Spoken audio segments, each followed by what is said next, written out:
Fast track series continue करते हुए BST में आज हम आपको पढ़ाएंगे ऑर्गेनाइजिंग। ये सबको पता है कि हमने 2 महीने की स्ट्रेटेजी के साथ एक फास्ट ट्रैक सीरीज कंटिन्यू की हुई है। 2 महीने के अंदर अपकमिंग मार्च और अप्रैल में हम entire syllabus BST accounts and economics cover करा देंगे। यहाँ पर सारा बहुत फास्ट होगा, लेकिन इतना भी नहीं होगा कि हम सारे टॉपिक उसमें कवर ना कर सकें। ये बिल्कुल श्योर है, इस बात की गारंटी है कि एक एक टॉपिक उसके अंदर कवर हो जाएगा, लेकिन आपको मेरे साथ रहना होगा, मेरे साथ मुझे फॉलो करना पड़ेगा। तो हम अपना एंटायर सिलेबस इस 2 मंथ्स के अंदर बहुत अच्छे से फुल फ्लैश कंप्लीट कर सकेंगे। ठीक है, जो वीडियोस इससे पहले अपलोड हुए वो आप देख सकते हैं, लिंक डिस्क्रिप्शन में पड़ा हुआ होगा, राइट। और आज हम स्टार्ट करेंगे ऑर्गेनाइजिंग। मैनेजमेंट के फंक्शंस पहला हमने पढ़ा प्लानिंग। ठीक है, वहाँ पे हमने प्लान कर लिया कि हमको क्या करना है, what to be done, how to be done and for by whom is to be done. ठीक है, वहाँ हमने प्लान कर लिया क्या करना है हमको ना। अब सेकेंड हमारा जो फंक्शन आ जाता है मैनेजमेंट का, वो आ जाता है हमारा क्या, ऑर्गेनाइजिंग। प्लान के बाद ऑर्गेनाइजिंग। ऑर्गेनाइजिंग मीन्स क्या होता है, इसका मतलब क्या होगा कि जो हमने प्लान किया है उसके अकॉर्डिंग अब हमको रिसोर्सेज को क्या करना है, कनेक्ट करना है, ऑर्गेनाइज करना है।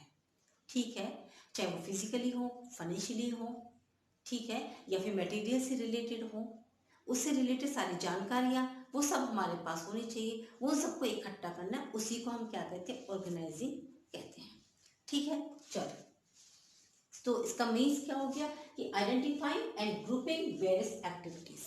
सारी एक्टिविटीज को पहचानना कि हमको क्या क्या करना है और उनका क्या करना, उनका एक ग्रुप बना देना। ठीक है, आपके जैसे हम प्रोसेस करते हैं कि भाई ऑर्गेनाइजिंग हम कैसे करेंगे, तो हम क्या करेंगे, सबसे पहले identification and division of work. सबसे पहले हम क्या करेंगे, भाई हमें कौन सा काम करना है, ये आइडेंटिफाई हो चुका है। अभी हमको उसको कामों को हमको डिवीजन करना है। ठीक है, मटेरियल हम यहाँ से लेंगे, ये हम यहाँ से लेंगे, ये हम यहाँ से लेंगे, और उसके अकॉर्डिंग हम उस कामों को जो भी उसके लायक है उस पर्सन को दे देंगे। इसी को हम कहते हैं जॉब। ठीक है ना, जो पर्सन जिसके लिए कैपेबल है हमको उसके अकॉर्डिंग उसको काम दे देंगे, उसे हम जॉब कहते हैं। तो सबसे पहला काम। सेकेंड होता था ग्रुपिंग द जॉब्स एंड डिपार्टमेंटाइजेशन। उसके बाद हम क्या करेंगे, जॉब का हमने ग्रुपिंग कर दिया और फिर अब हम बनाएंगे डिपार्टमेंट। डिपार्टमेंट कैसे बनेंगे, डिविजन बनेगा और एक फंक्शनल बनता है।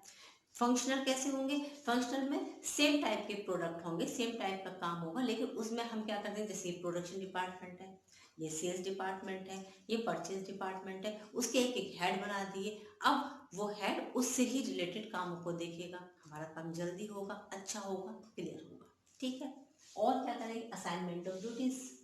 अब ड्यूटीज असाइन कर देंगे, जो पर्सन जिसके लायक है उसको उसकी ड्यूटी दे दी गई। ठीक, और रिपोर्टिंग रिलेशनशिप। एक रिपोर्टिंग रिलेशनशिप बनाना जरूरी होता है हर किसी का किसी के साथ। हर किसी का जैसे कि स्पैन बना दिया हमने, आपने इससे पहले पढ़ा है ना, ये चलता है इसका, इससे ये बॉस हो गया हमारा।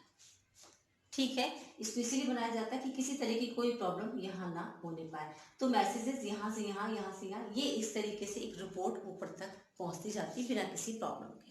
ये तो बात रही इसकी प्रोसेस की। बात करते हैं अब, हमने फंक्शनल और डिवीजन अभी बताया था, जिसमें उसको और डिटेल में भी पढ़ाएंगे इसके बाद, है ना, क्योंकि अभी हम आपको स्ट्रक्चर बताने वाले हैं, ऑर्गेनाइजेशनल स्ट्रक्चर। अभी आ जाते हैं इसकी इंपॉर्टेंस पर कि भाई क्यों जरूरी है ऑर्गेनाइजिंग। तो ऑर्गेनाइजिंग तो बहुत जरूरी है, क्यों, क्योंकि बेनिफिट स्पेशलाइजेशन। अगर हमको स्पेशलाइजेशन करना है चीज़ों के प्रोडक्ट के भी बारे में, कि अगर हमको प्रोडक्ट की ये लाइन, सिंगल लाइन प्रोडक्ट हम सेल करते हैं, या फिर हमारे पास डिफरेंट टाइप्स के भी अगर हम प्रोडक्ट रखते हैं, तो उसमें हमारी हेल्प हो जाती है। क्योंकि हम क्या कर देते हैं, यहाँ पे हम ऑर्गेनाइज कर रहे हैं चीज़ों को अलग अलग तरीके से। ठीक है, और clarity in the working relationship, बिल्कुल क्लियर है भाई, ये आपका डिपार्टमेंट, ये इसका डिपार्टमेंट, ये इसका डिपार्टमेंट, ये इसका, ये आप क्लियर हो गया रिलेशनशिप। ठीक है, और चलते हैं ऑप्टिमम यूटिलाइजेशन रिसोर्सेज। हम रिसोर्सेज का अच्छे से अच्छे यूज़ कर सकते हैं चीप एंड बेस्ट तरीके से। क्यों, क्योंकि हमने उसको क्या किया, हम उसको ग्रुप बना दिया, हमने उसको अलग अलग बांट दिया। हमने अलग अलग बांटने से हम उनको प्रॉपर, आपकी आपके क्लास में आपके ना लेक्चर 1 बाय 1 लगते हैं ना, आपके पीरियड लगते हैं ना, जैसे कि ना पहले अकाउंट्स का हो गया, पीएसटी का हो, इकट्ठा तो नहीं लगता ना, इसीलिए लगते हैं। क्योंकि क्या होता है, हम रिसोर्सेज का प्रॉपर यूटिलाइजेशन कर देते हैं, क्योंकि हमने क्या किया, उनको स्पेशलाइजेशन कर दिया उसका, इसलिए ऐसा होता है।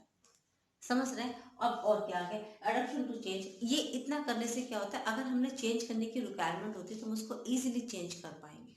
ठीक है। जैसे माना अगर सेल्स डिपार्टमेंट में प्रॉब्लम है या सेल्स से रिलेटेड कोई चेंज करना है तो उसे सिर्फ सेल्स में चेंज करना है, उससे में परचेज पर कोई भी इम्पैक्ट नहीं पड़ेगा। ठीक है। और आ जाती है इफेक्टिव एडमिनिस्ट्रेशन। अगर इस तरीके से काम हो रहा है तो डेफिनेटली ये बात आ जाती है कि हमारा जो एडमिनिस्ट्रेशन है वो काफ़ी कैसा हो जाता है, इफेक्टिव हो जाता है। वो काम को बहुत ईजी तरीके से कर सकेगा क्योंकि हमने क्या किया, वो हमने उसको क्लियरिटी क्लियर उसको बांट रखा है। तो जो हम हमारे ऊपर जो कंट्रोल करेगा वो इजीली हमको कंट्रोल कर सकेगा। जैसे आपके स्कूल की एक अरेंजमेंट रहता है ना, प्रिंसिपल होते हैं, उसके बाद अगर वाइस प्रिंसिपल है दैन वो, उसके बाद आपके टीचर्स का आना स्टार्ट हो जाता है। तो हर चीज़ कैटेगरी में डिवाइड होती है और हर किसी के काम भी उसके अकॉर्डिंग बटे हुए रहते हैं। ठीक है। इस जब ये सब सही होता है तो ऑब्वियस बात है कि किसी भी ऑर्गेनाइजेशन में एक्सपेंशन, ग्रोथ और डेवलपमेंट ऑफ पर्सनल आपको पता ही है कि ट्रेनिंग उनको देना, ठीक है, समय समय पर उनको नई से नई चीज़ों के बारे में जानकारी देना, ये हमारे एम्प्लॉयज़ के लिए होता है। ठीक है। इसके बाद हम बात करेंगे किसकी, इसके बाद हम बात करेंगे ऑर्गेनाइजेशनल स्ट्रक्चर की। ठीक है। तो चलते हैं ऑर्गेनाइजेशनल स्ट्रक्चर की साइड। अब देख रहे हैं आपने ऑर्गेनाइजेशनल स्ट्रक्चर को।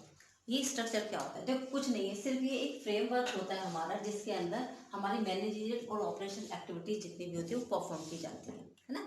अब फ्रेमवर्क क्या मतलब, इसका क्या है भाई, हम काम कैसे करेंगे तो वो स्टाइल, ठीक बात, ठीक है। और बस समझ लो ये स्केलेटन है, जैसे अपनी बॉडी है, बिना स्केलेटन के तो हम बिल्कुल ऐसे लुंज पुंज से पड़े रहेंगे ना। बस तो ये ऑर्गेनाइजेशनल स्ट्रक्चर ये समझ लीजिए हमारे ऑर्गेनाइजेशन, हमारे फर्म का क्या है, एक स्केलेटन है जिसके ऊपर हमारा पूरा फर्म डिपेंड रहता है।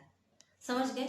अच्छा, अभी हमने इसको क्या किया, हम एक स्पैन ऑफ मैनेजमेंट और आ जाएगा आपका। स्पैन ऑफ मैनेजमेंट में ये हो जाता है कि हम ये तय करते हैं कि एक पर्सन एक बार में कितने एम्प्लॉयज को कवर कर पाएगा। ठीक है ना। Determination of how many person will be covered by one.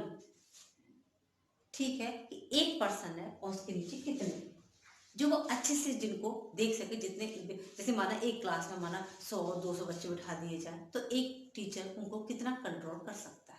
समझ गए। चलते आगे। अभी इसमें भी हमने इसको दो काइंड्स में डिवाइड कर रखा है, एक फंक्शनल होता है और एक डिविजनल होता है। अपन समझा दो जरा, फंक्शनल क्या होता है। देखो फंक्शनल में सिंगल लाइन प्रोडक्ट होगा, लेकिन उसको उसको उन्होंने कैटेगरी में डिवाइड कर दिया होगा। जैसे माना हमने माना जैसे हमारे सोप बनाने की फैक्ट्री है। अब सोप बनाने की फैक्ट्री में सोप ही बन रहे हैं ना, खाली सिर्फ सोप बनेंगे। सोप में हम उसको कैसे डिपार्टमेंटल कैसे करेंगे, on the basis of function, function के हिसाब से। जैसे परचेज का अलग बना देंगे, सेल्स का अलग बना देंगे, प्रोडक्शन का अलग बना देंगे, ठीक है, फाइनेंस से रिलेटेड अलग बना, उसके भी सब पार्ट्स अलग अलग कर देंगे। अब सिर्फ सेल्स में सब पार्ट्स हुए, परचेज में सब पार्ट्स हुए, ठीक है, इसीलिए ये इकोनॉमिकल थोड़ा सा सस्ता पड़ता है। स्पेशलाइजेशन इन एवरी फंक्शन, हर फंक्शन को हम स्पेशलाइज कर सकते हैं। अभी बताया ना, जैसे हमने कि सेल्स के तो सेल्स के हमने अलग अलग बांट देंगे, सेल्स डिपार्टमेंट को हमने अलग अलग काइंड्स में डिवाइड कर देंगे। सिंगल लाइन प्रोडक्ट में ही ये जो हमारा फंक्शनल रहता है ये इसमें यूज होता है। अच्छा, ऑल टाइप जितने भी किसी भी टाइप के अगर हमारे ऑर्गेनाइजेशन है सब लोग इसको यूज कर सकते हैं। डिविजनल बिल्कुल इसके अपोजिट हो जाता है। डिविजनल में क्या होता है, on the basis of product, इसमें प्रोडक्ट होंगे बहुत सारे भाई। हमारी एक फर्म है वो मेडिसिन भी बनाती है, कॉस्मेटिक भी बनाती है, सोप भी बनाती है और भी कई सारी चीज़ें बनाती है। तो फिर हम तो फिर उसमें बढ़ गए ना, हम तो सिर्फ प्रोडक्ट ही अलग अलग कर पाएंगे ना भाई। यहाँ पे सोप हो गया मालूम पड़े, या कॉस्मेट हो गए, या यहाँ सोप हो गया, है ना, यहाँ पे मालूम पड़े, यहाँ पे मेडिसिन हो गई, यहाँ पे हमारा हाउस की कोई चीज़ है। तो फिर हम इसमें क्या करेंगे, हम तो इसको प्रोडक्ट के हिसाब से इसको हम क्या डिविजनल कर पाते हैं, डिवीजन कर पाते हैं। जैसे बिग बाजार में जाते हैं, है ना, एक ही रूफ होती है, उसके नीचे वो क्या करते हैं, डिवीजन कर देते हैं, क्योंकि उनके पास सब चीज़ें होती है ना। एक साइड पे क्या होगा, एक साइड पे जैसे गारमेंट्स होंगे तो गारमेंट्स में भी लेडीज वेयर अलग होगा, किड्स वेयर अलग होगा। समझ गए मेरी बात को, ऐसा वो होता है डिविजन। ठीक है, ये इकोनॉमिकल नहीं हो सकता। स्पेशलाइजेशन इन ईच प्रोडक्ट, अब हर एक प्रोडक्ट का अलग अलग स्पेशलाइजेशन होगा। जैसे सोप बना रहे हैं माना हम, तो फिर हम सोप का एक अलग स्पेशलाइज इसी के सब पार्ट्स डिवाइड करेंगे यहाँ पर। ठीक है, इसीलिए इकोनॉमिकल नहीं पढ़ पाता। और क्या है, इसमें डाइवर्सिफिकेशन हो जाता है। डाइवर्सिफिकेशन समझते हैं ना, एक ही चीज से आप कई सारी चीजों को तैयार कर रहे हैं, उसे हम कहते हैं डाइवर्सिफिकेशन। ठीक है, ये हो गया आपका ऑर्गेनाइजेशन स्ट्रक्चर। ठीक है, अब चलते हैं इस चैप्टर में और आगे की साइड पे। फॉर्मल ऑर्गेनाइजेशन और इनफॉर्मल ऑर्गेनाइजेशन। ठीक है, फॉर्मल देखो ये ऑफिशियल तरीके से क्रिएट होता है। ऑफिशियल माने इसको इंटेंशनली ऑफिशियल बना दिया जाता है। जहां पर देखो कैसा होता है फॉर्मल, जहाँ पर आपके वर्किंग आवर्स फिक्स होंगे, जहाँ पर आपका कम्युनिकेशन स्केल चेन के पे डिपेंड करेगा पूरी तरीके से, ठीक है। वर्किंग आवर्स के बाद आपका आना जाना, आपकी छुट्टियाँ, आपकी सैलरीज, एकदम सब कुछ वहाँ पर सब कुछ सिस्टमेटिक होता है। किसी भी तरीके का कोई, सारे काम एकदम सिस्टम में चलते रहते हैं वहाँ पे, किसी तरीके का कोई भी ओवरलैपिंग वर्क नहीं होता, कोई प्रॉब्लम नहीं होती है, ठीक है। और क्या होता है, फॉलो स्कैलर चेन, कम्युनिकेशन के लिए स्कैलर चेन आप यूज़ करेंगे, ठीक है। एक्चुअली उनका सिर्फ एक ही काम होगा, सिर्फ गोल, अपने ऑर्गेनाइजेशन के गोल को अचीव करना, बस। इसके अलावा उनका और भी कोई मोटो नहीं होगा वहाँ पर, सिर्फ और सिर्फ वो लोग प्रॉफिट के लिए काम करते हैं, राइट। फंक्शनल या डिविजनल स्ट्रक्चर हो सकता है, फंक्शनल भी हो सकता है, डिविजनल भी हो सकता है, दोनों में ही फॉर्मल हो सकते हैं आप। क्रिएटेड बाई मैनेजर, इसको मैनेजर क्रिएट करते हैं भाई कि हमारा ऑर्गेनाइजेशन एकदम फॉर्मल होना चाहिए, तो ये काम किसका होगा, मैनेजर का होगा, ठीक है। वो लोग उसको इस तरीके से बना देते हैं तो वो कैसा बन जाता है, वो फॉर्मल हो जाता है। अभी बात करेंगे हम इनफॉर्मल की, तो ये ऑटोमेटिकली क्रिएट हो जाते हैं, ये इनफॉर्मल है, यहाँ पर वर्किंग आवर्स सेट नहीं होते हैं, आपकी वेजेस भी सेट नहीं होगी, ठीक है। अच्छा, ये जैसे कोई एनजीओज होते हैं, ये वॉलंटरी एसोसिएशन भी हो सकते हैं, ठीक है। इसका खुलने का बंद होने का कोई भी एकदम से समय निश्चित नहीं होगा। कम्युनिकेशन के लिए भी आप आराम से कम्युनिकेट कर सकते हैं किसी के साथ, जैसे इस बार हमने बताया कि भाई लाइन चेन चलती है, इसमें ऐसा नहीं, किसी का किसी के साथ भी कम्युनिकेशन हो सकता है। ये प्रॉफिट मोटिव होते भी हैं और नहीं भी हो सकते, जैसे ये है ना, ये पूरी तरीके से प्रॉफिट मोटिव होते हैं। इनका मेन जो काम होता है वो होता है अपने ऑर्गेनाइजेशन के लिए कि गोल को अचीव करना, ऐसा इसमें ऐसा कुछ भी नहीं होता। और इसमें सारी रिक्रिएशनल एक्टिविटीज़ भी होती हैं, माने एम्प्लॉयज़ के लिए प्रॉपर तरीके से अच्छा जो भी हम इन्वायरमेंट दे सकते हैं उनको, वो उनकी सारी छुट्टियाँ, कोई भी आने जाने का टाइम निश्चित नहीं होता किसी भी तरीके का, ये कुछ इनफॉर्मल ऑर्गेनाइजेशन होते हैं। फॉर्मल हम कह सकते हैं, जैसे गवर्नमेंट सेक्टर फॉर्मल होते हैं, बाकी जो प्राइवेट सेक्टर की अगर बात करें तो वो कुछ फॉर्मल हो सकते हैं, लेकिन ज़्यादातर वो इनफॉर्मल भी होते हैं, समझ गए।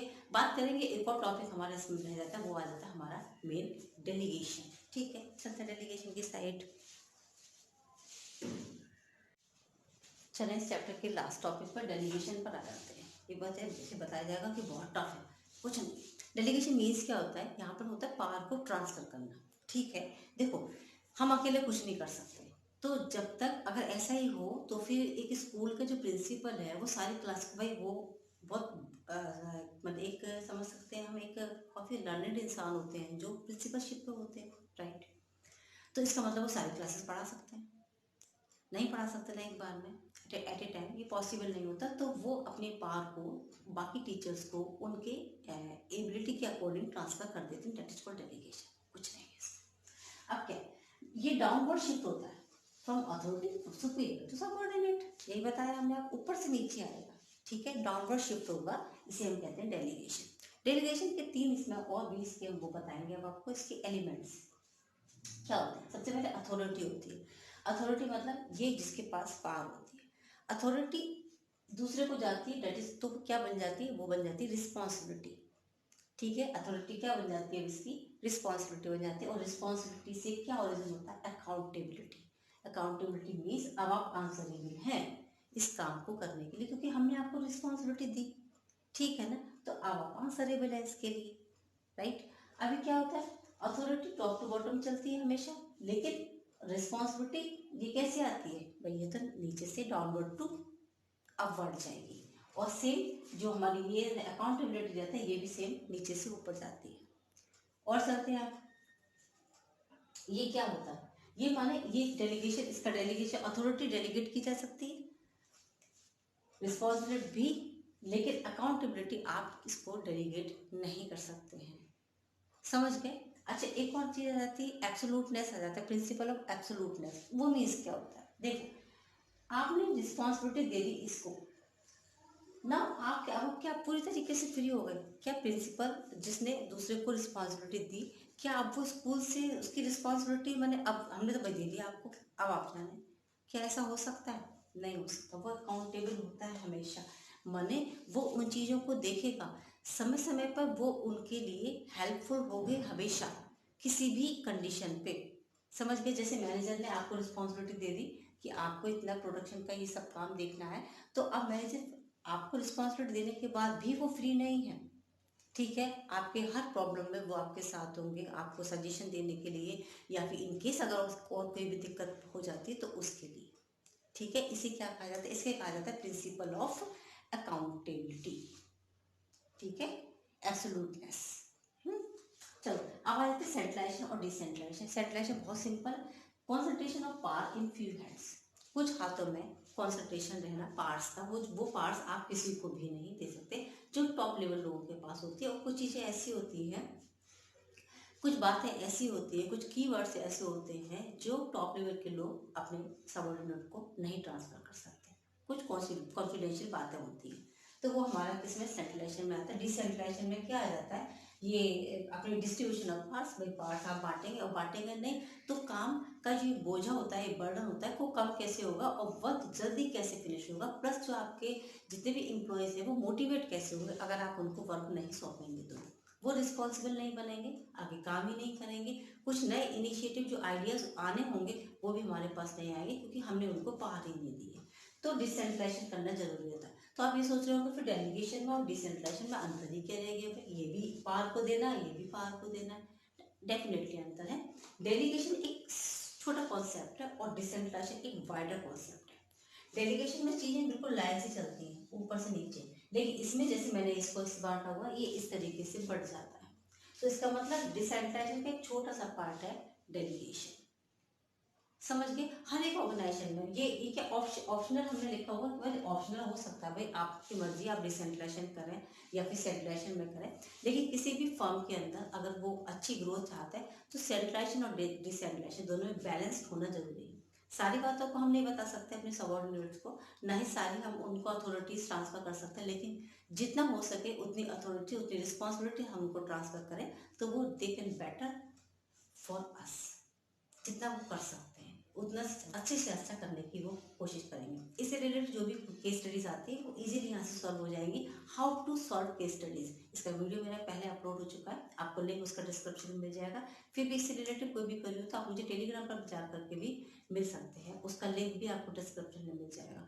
और भी कोई क्वेरीज हो तो आप डेफिनेटली मुझे मैसेज कर सकते हैं, कमेंट कर सकते हैं। ओके चलिए इसको रिवाइज करें, और कोई भी प्रॉब्लम हो तो आप मुझे शेयर कर सकते हैं। 2 महीने के अंदर विद इन 2 मंथ स्ट्रैटेजी हमारी, हमको फुल फ्लैश कोर्स अपना कंप्लीट करना है और बहुत अच्छे मार्क्स, बहुत अच्छे, अगर आप मेरे सारे वीडियोस को फॉलो करेंगे तो 95 प्लस मार्क्स आपके कहीं नहीं गए डेफिनेटली।